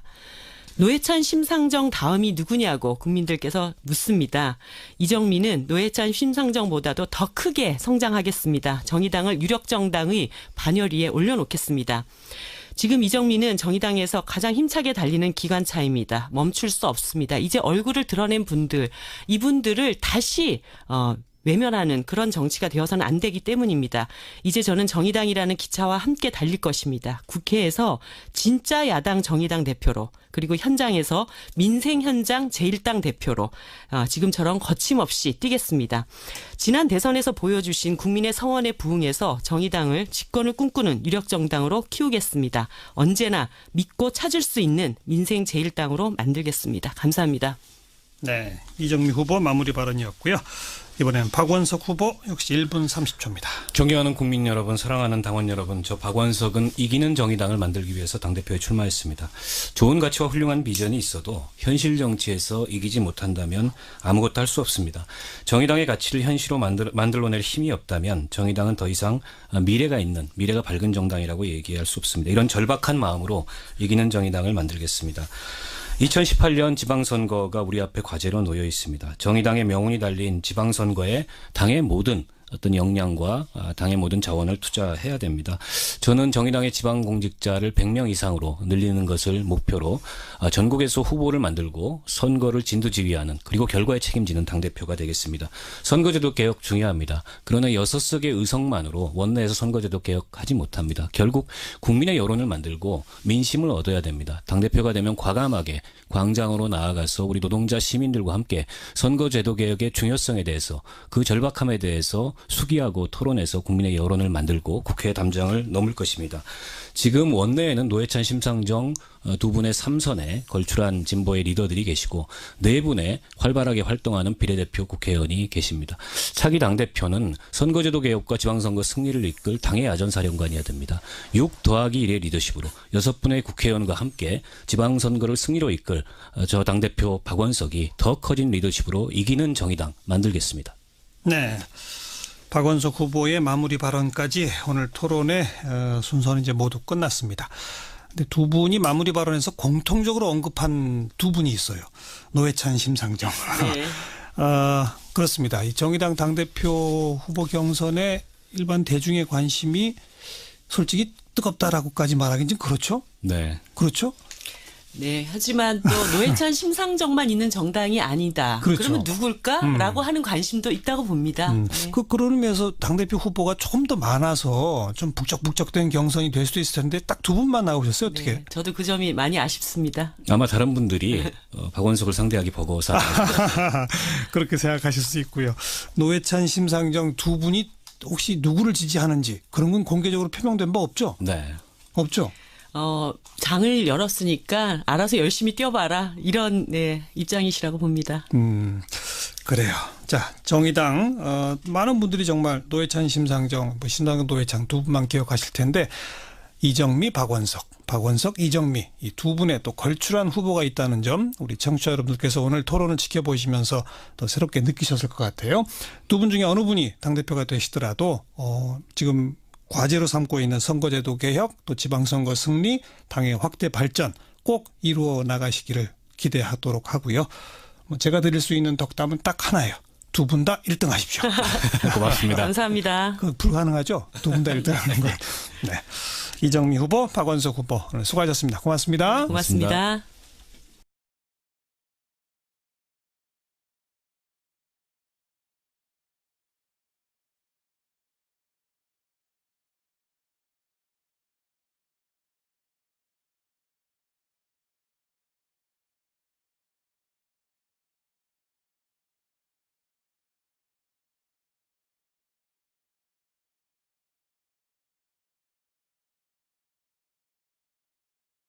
그래서 반박을 하고 있어요. 맞습니다. 그러니까 완전히 지금 우리가 북한, 그러니까 한반도 안보 상황에 대해서 우리가 너무나 지금 순진하고 나이브한 정부입니다.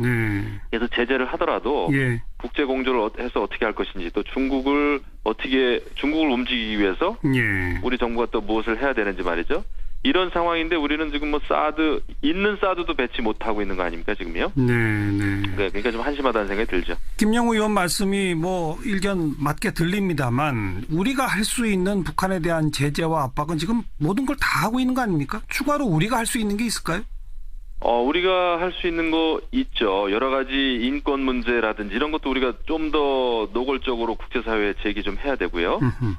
그다음에 중국하고 북한 그 사이. 그러니까 지금 이제 중국은 오히려 한미 동맹을 좀 틈새를 벌리려고 여러 가지 사드 관련해서도 그렇고. 그렇죠. 이렇게 나오는데 우리는 예를 들면은 북한에서 탈북자들이 중국에 많이 있다가 중국에서 또 이제 이런 탈북자들을 다시 북한으로 돌려보내고 말이죠.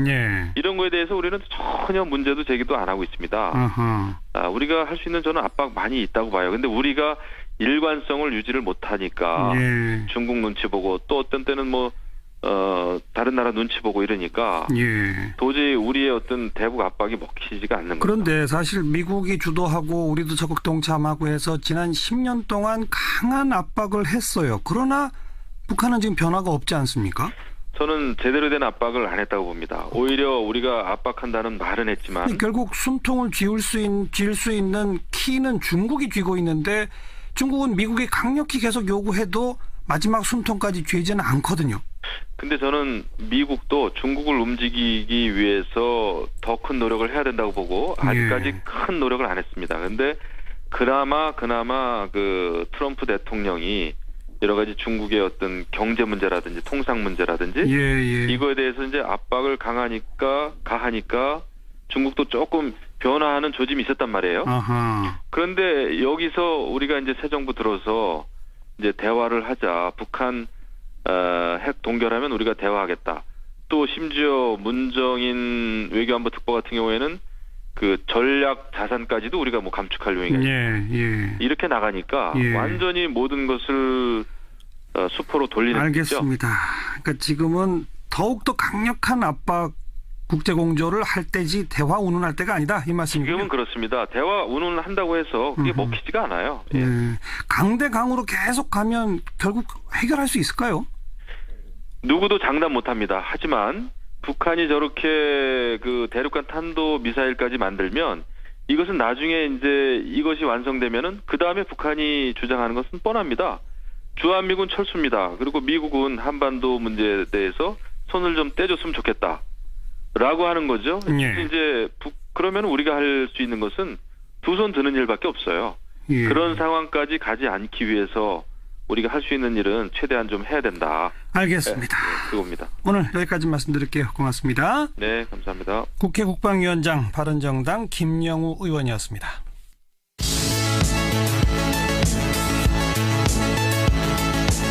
지금 여러분께서는 한림국제대학원 대학교 정관용 교수가 진행하는 CBS 라디오 시사자키 정관용입니다를 듣고 계십니다. 1944년에 촬영된 위안부 동영상이 최초로 지금 공개가 됐습니다. 이번 자료 발굴을 주도하신 성공회대 동아시아연구소 강성현 교수 전화로 연결합니다. 강 교수님 안녕하세요. 네, 안녕하세요. 이게 18초짜리 동영상이던데 언제 어디서 누구를 찍은 겁니까? 이거는 피사체는 한국인 위안부고요. 네.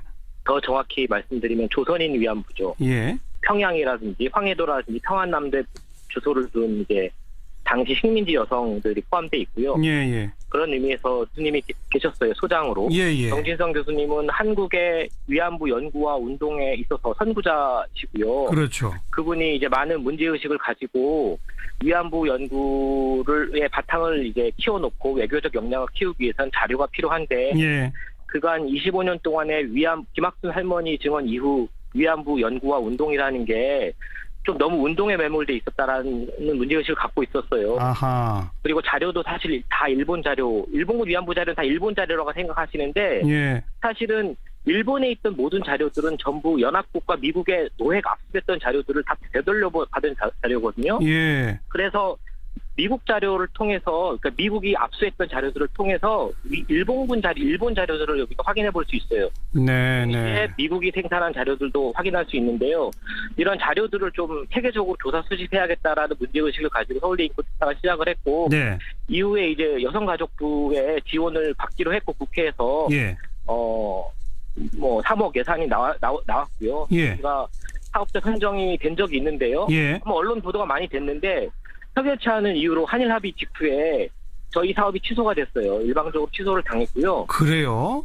네. 그리고 그 이후에 이제 서울시가 이 사실을 알고 사업팀을 이제 재정적으로 프로젝트를 이제 진행할 수 있도록 지원해 주었어요. 그러니까 원래는 여성가족부가 3억 지원하기로 확정이 된 게 한일 간 이른바 합의라는 거 있은 이후에 취소돼 버렸다? 네. 그리고 그 3억은 화해치유재단으로 들어갔다는 걸로 알고 있어요. 화해치유재단으로 그 3억이 들어갔대요? 저희 돈만 들어간 게 아니고 위안부 관련 시민단체나 여러 연구 예산들이 전부 이제 화해치유재단 쪽으로 예산이 들어가서 다가 그 2016년 12월쯤에 다시 이제 뭐 국회에서 문제 삼고 여러 가지가 부랴부랴 문제가 되면서 이렇게 다시 또 다른 방식으로 뭐 그 예산에 그 편성들이 있었던 것 같긴 한데요. 알겠습니다. 16년 상황입니다. 앞으로 더 연구가 진행되면 더 많은 자료나 동영상도 또 추가 발굴이 가능하겠네요. 저희가 지금 미국 자료만 한 3, 4년째 진행해 오고 있고요. 이미 충분히 많이 찾았어요. 그래서 250여 건 수천여 장을 찾았는데요. 이걸 이제 대중화시키고 사회 혹은 연구자 혹은 외교 관련한 일에 그 쉽게 접근 가능할 수 있도록 활용될 수 있도록 이제 그런 것들을 편찬하고 발간하는 작업들을 이제 진행하고 있고요. 추가로 이제 미국뿐만 아니라 영국과 기타 연합국 소속 그 자료기관들을 자료 조사 수집 계획에 있고 진행하고 있습니다. 이제는 정권도 바뀌었으니까 정부에서 예산 지원하겠죠? 뭐 그렇겠죠. 아무래도 너무 힘들었네요 그동안. 수고하셨습니다. 고맙습니다. 네, 감사합니다. 성공회대학 동아시아연구소 강성현 교수였습니다. 윤태곤의 뉴스 사이다. 윤태곤 실장 어서 오십시오. 네, 안녕하세요. 문 대통령 오늘 또 출국하셨죠? 예, 독일 G20 정상회담 참석자 출국입니다. 방금 뉴스 속보 보니까 독일에 지금 도착하셨대요. 네네. 시차 때문에 그렇겠죠? 네. G20과 별도로 한독, 한중, 한일 정상회담도 갔습니다. 문 대통령이 이제 다자무대에 첫 데뷔하는 건데 얼마 전 한미 정상회담이 뭐 괜찮았잖아요. 예. 그래서 이제 부담이 좀 덜하지 않을까 싶었는데 또 그렇지도 않게 됐습니다. 북한의 ICBM 발사 때문이잖아요. 맞습니다. 이번 출국 일정 중에 독일의 이제 퀘르버 재단이라는 곳에 연설이 있어요. 네.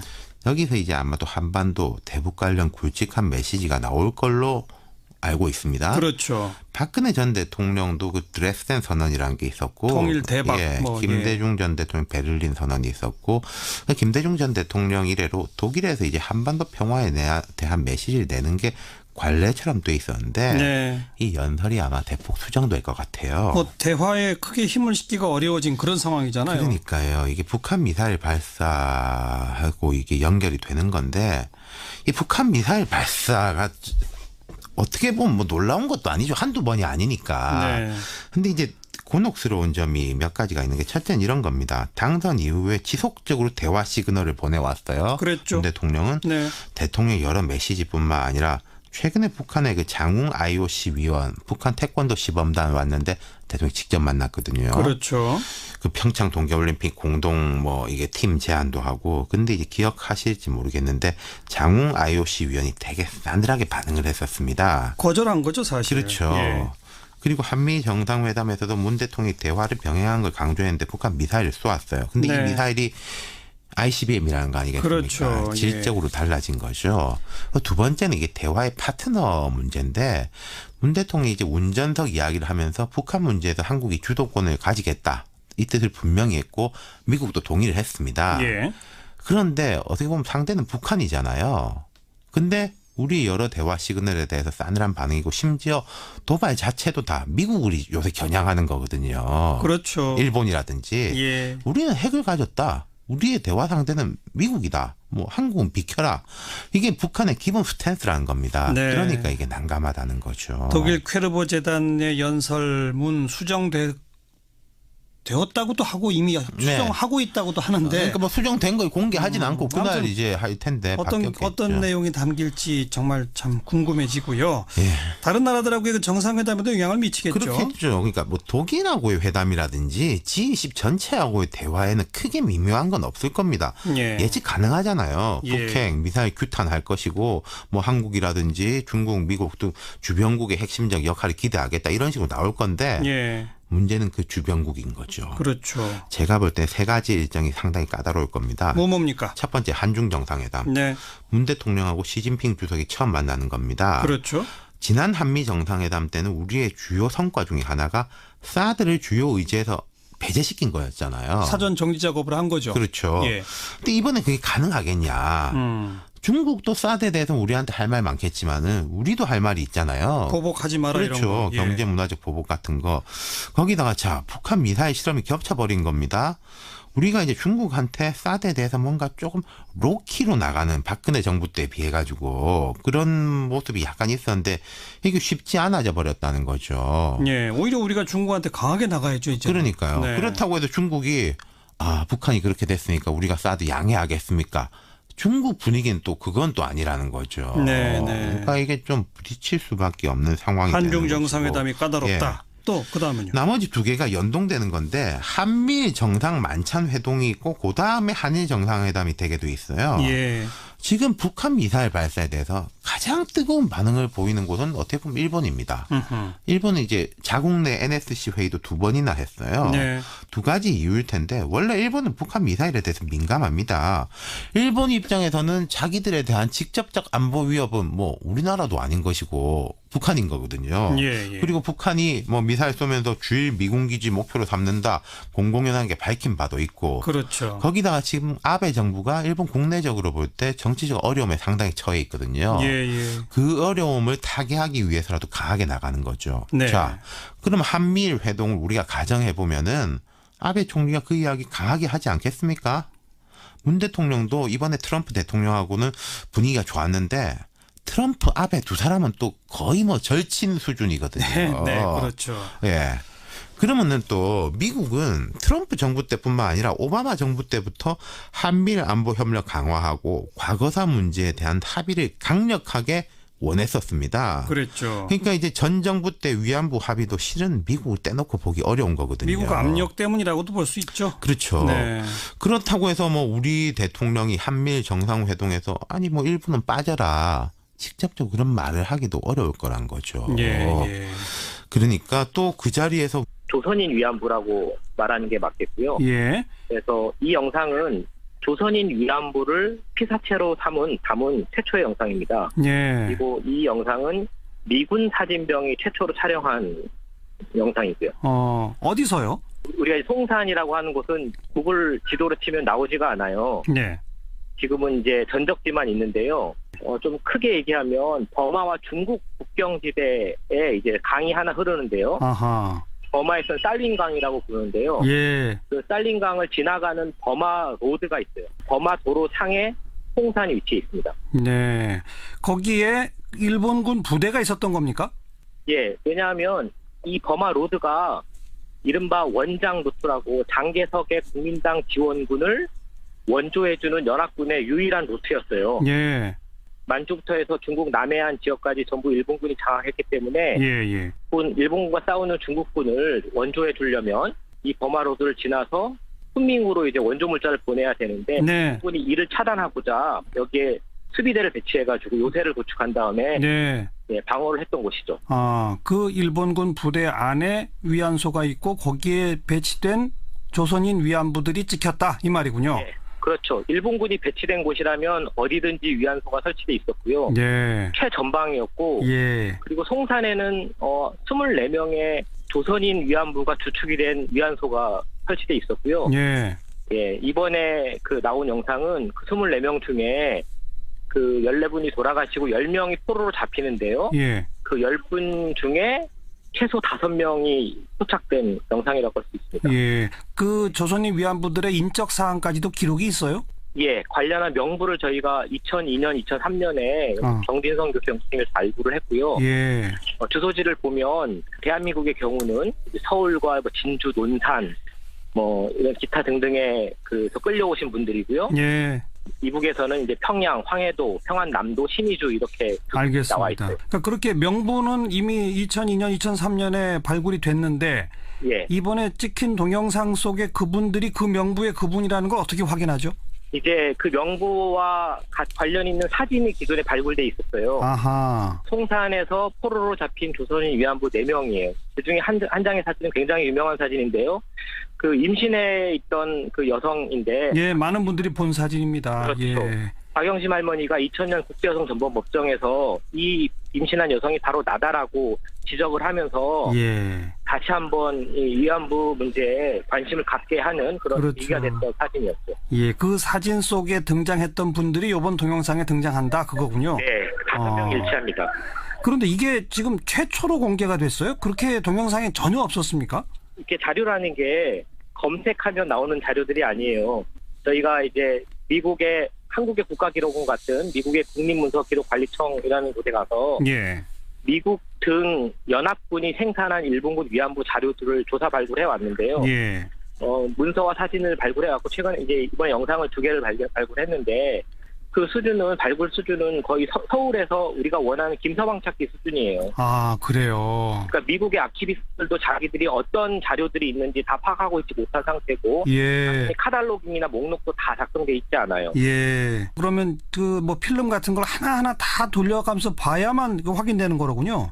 수백 수천 밀통에 담겨져 있는 필름들이 알겠어요. 굉장히 많고요. 그중에 저희가 타깃팅 조사를 해서 200여 통 정도로 추린 다음에 그걸 일일이 확인을 했어요. 저희가 이번에 18초짜리를 발굴했지만 그 릴통은 한 1시간짜리 영상이 여러 영상들이 담겨져 있는 사진이고 네. 일통이고 그중에 18초를 저희가 찾아낸 거죠. 아, 꼼꼼히 보셔야 되는 거군요. 네. 이게 근데 이 연구팀이 서울시하고 서울대학교 인권센터가 주축이 돼서 연구팀이 만들어졌다고요? 네. 이거 왜 서울시랑 서울대 인권센터가 주축이 됐어요? 정부 차원이 아니고? 네, 원래 서울대학교 인권센터의 정진성 교수. 오늘 국회 국방위원회가 전체 회의를 소집하고 북한의 대륙간 탄도미사일 발사를 규탄하는 결의안을 만장일치로 채택했습니다. 국회 국방위원장 바른정당의 김영우 의원 연결합니다. 김 의원 안녕하세요. 예, 안녕하세요. 오늘 발표한 결의안의 주요 내용 좀 소개해 주시겠어요? 네, 여러 가지 내용이 있지만은 네. 뭐 중요한 것은 이런 그 북한은 앞으로 이런 일체 도발 절대 하지 마라. 네. 뭐 강력히 이런 것을 이제 촉구하는 내용이고요. 또 예. 하나는 우리 정부가 지금 추진 중인 이를테면 북한 그 미사일에 대한 그 선제적인 공격이죠. 킬체인과 예. 또 미사일 방어 체계 KAMD라고 하는 거. 예. 또 대량 응징 보복 이런 그 추진 일정을 좀 앞당겨라. 네. 이런 것을 강조하는 내용입니다. 예. 그리고 또 한 가지가 기존의 제재 조치에 추가해서 훨씬 강력하고 실효적인 압박과 제재 방안을 마련하고 시행하라. 이것도 촉구하셨네요. 예. 네. 여기 이제 대화 이런 얘기는 쏙 빠져 있는 거죠? 그렇죠. 사실 지금 이제 문재인 정부 들어서 북한에 대해서 대화 요구를 지금 하고 있지 않습니까? 그렇죠. 네, 북한이 핵 동결하면 우리는 대화하겠다. 예. 하지만은 지금 북한은 어제도 밝혔더라고요. 김정은이 그 미국의 어떤 대북 적대시 정책, 그다음에 또 미국의 핵 위협이 청산되지 않으면 절대 자기들은 미국이든 어디든 하고 핵 미사일 협상 없다. 네. 그러니까 완전히 지금 평행선을 달리는 건데요. 예. 우리가 아무리 대화를 얘기한들 북한은 지금 콧방귀도 안 끼고 있습니다. 예. 이런 상황을 우리가 직시를 좀 해야 되겠죠. 예. 문재인 대통령이 전격적으로 한미 연합 미사일 훈련을 하자 제안해서 뭐 미국도 동의해가지고 전격적으로 오늘 또 내일 계속 한다고 그러지 않습니까? 이 대응은 그럼 적절하다고 보세요? 저는 뭐 적절하다고 보고 왜 이것이 이제야 이런 것을 하는지 모르겠어요. 오히려 작년 말부터 국방부는 이런 것을 좀 보고를 했다고 그러는데요. 예, 우리도 북한의 그 지도부를 괴멸시킬 수 있다고 하는 공격을 할 수 있다고 하는 것을 보이는 것이 저는 굉장히 필요하다 이렇게 생각합니다. 네. 오늘 회의 도중에 김영우 의원께서 대한민국 전체가 지금 안보 불감증, 안보 무능에 빠져 있는 건 아닌지 자괴감이 든다. 이런 말씀을 하셨죠? 네.